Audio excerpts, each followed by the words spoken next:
The use of smartphones in vehicles is a concern because smartphones require visual attention and manual attention as drivers swipe across the screens, accessing lots of different types of functionality. So it's not just calls, it's texts, it's emails, it's social media. All of those very engaging, putting a driver at risk of distraction.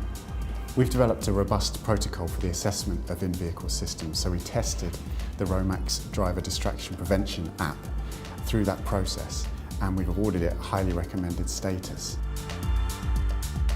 Drivers using their phones for tasks like texting or reading of emails place themselves at a really high risk. Our research has shown when drivers are doing that, their reaction times are slower, but they drift across the lane much more than they otherwise would, sometimes into the opposing lane, which if there's oncoming traffic, it represents a serious risk.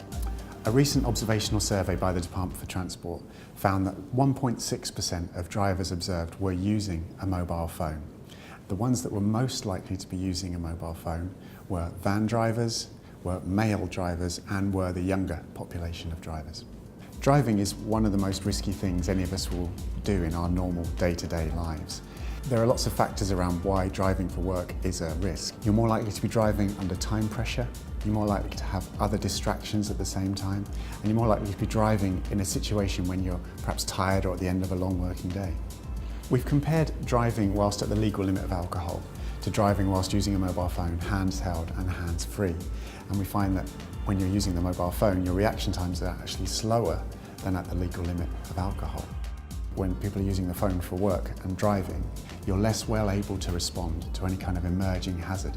It means an accident that otherwise could have been avoided might end up happening, or an accident that might have only resulted in injury might end up being fatal. Driver distraction has been studied for more than 50 years, and the results are clear from a variety of different types of experiment.